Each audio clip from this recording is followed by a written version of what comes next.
You know, before this, I had never actually seen this show. I just heard it was terrible. Fanboy and Chum was a show in a long list of shows Nick tried to make their next big deal, but it didn't catch on quick enough and died after only a couple seasons. And yet it still managed to last 5 years. What the hell is it about? Two idiotic, energetic kids who are obsessed with comics and thus don superhero costumes and do wild and crazy things that end up annoying the other residents of town. I had no interest in watching this, the animation looked butt ugly, the two leads seemed annoying, and the whole premise sounded tired at best and obnoxious at worst. And for years I had heard it was awful from most people, so I avoided it. But I have heard from others that while not great, it's not as bad as its reputation would suggest. Guess it's worth it to try at least one episode. This is There Will Be Shrieks. Great. No shit, when I saw this was a two-parter, I legit got sad. Okay, Norty, be positive, optimism, all that. The two are really excited for Halloween, as you can probably guess. Yes, but to get candy, we need... costumes! But you're already wearing costumes. Fanboy dresses as Frankenstein, the third CGI Nick show that has a Frankenstein monster this month, and Chum Chum is a werewolf.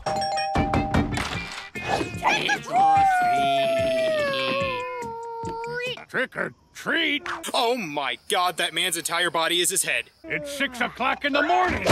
Given that it's only the morning, the two can't wait until nighttime for candy, which is giving me Caillou flashbacks. So they go to the Frosty Mart, but the manager says they're closed. We're closed for paranormal activity! Yeah, all the employees are going to see the third movie today. No, there's some kind of monster in the Frosty drinks.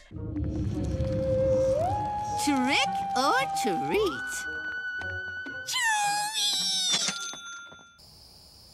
That is quite possibly the scariest thing I've seen all month. They're attacked by the Frosty ghost and then run out. Huh? Bug! Bug! Help me! I'm coming for you, Lenny! Both those men died. So they go to a drug dealer, look at him, and he shows them a boat made of candy that he built after having a dream. Oswald, Oswald, you have to build a candy ark.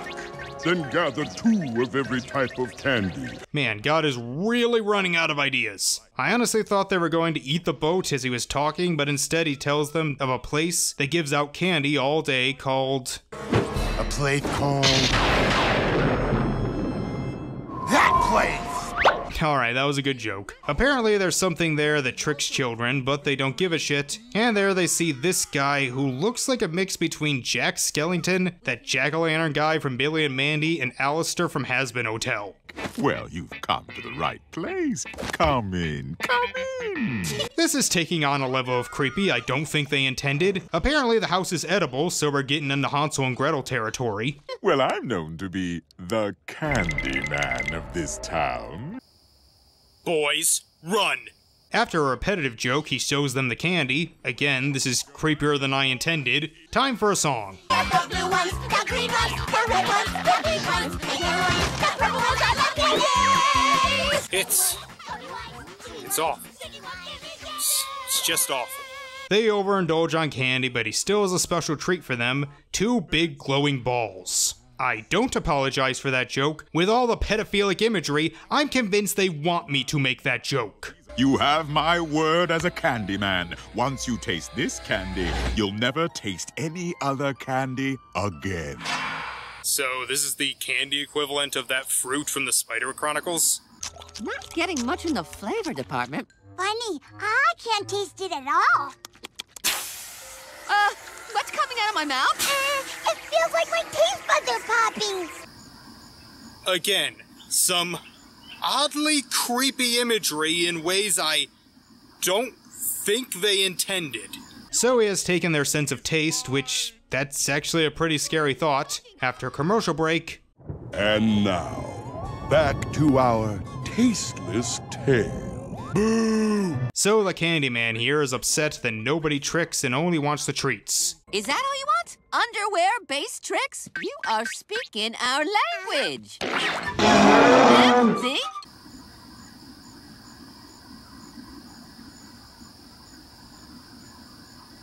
The Candyman says to fill a jar with 1,000 screams. Hello, Monsters, Inc. And if they do that before sunset, they get their taste back. They immediately break the jar, which, okay, that actually did get a laugh out of me, I'll admit. So they take a cooler and they decide to make a haunted house. We then meet this guy. What's his name? Hey, Kyle! Ah! Of course his name is Kyle. Here's my big problem. I hate the designs of this show. The animation itself is fine for late 2000s TV grade CG, but I hate these designs. Kyle looks so creepy. Anyway, where were we? Welcome, dear boys and girls, to a special matinee performance of Spirits from Beyond. Did I miss something? Okay, Kyle's doing a seance. Okay, about time a demon showed up. But it goes back to hell and they didn't even capture any screams. Now the evil pumpkin guy will never give us our cheese back! Who?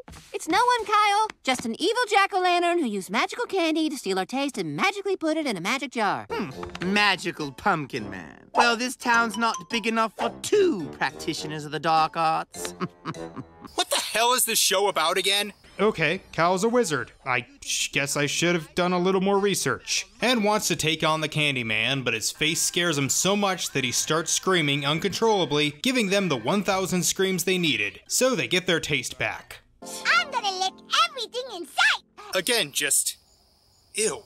But we still have 4 minutes left, and turns out he wants to use the screams to power a vortex to suck up all the world's treats.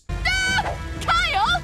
What have you done? Oh, shut up. So what exactly counts as a treat? Cause on my diet, a single spoonful of peanut butter is a treat. The boys get an idea and sacrifice their tastes into the Candyman's mouth, which makes him want candy, thus stopping his plan. And even spits out some of the taste so they can have some back. But unfortunately, the candy is all gone. However...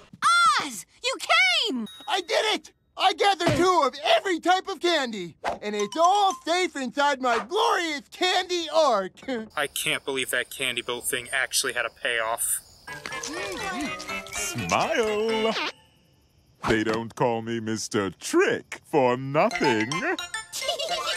Okay, that wasn't nearly as bad as I thought it would be.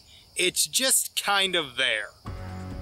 The plot was actually surprisingly solid, with a pretty good payoff. The candy trickster guy is a good villain, and it does have a lot of good Halloween stuff in it. The whole trying to get screams may be a ripoff of Monsters, Inc., but it's a solid ripoff, and it certainly puts in a lot of ghosts and spooks. My big problems are, again, the art style, and also the 2 leads just aren't very interesting. They're dumb but not funny or charming enough. Again, they weren't as annoying as I had heard, but it doesn't really replace it with anything, so I mostly just got bored. I'll give the episode a 5 out of 10 and the Halloween factor a 7. If you're a fan of the show, I'm sure this is a good episode to watch every October. If not, maybe give it a chance, but don't rush to see it. Well, that was mostly painless.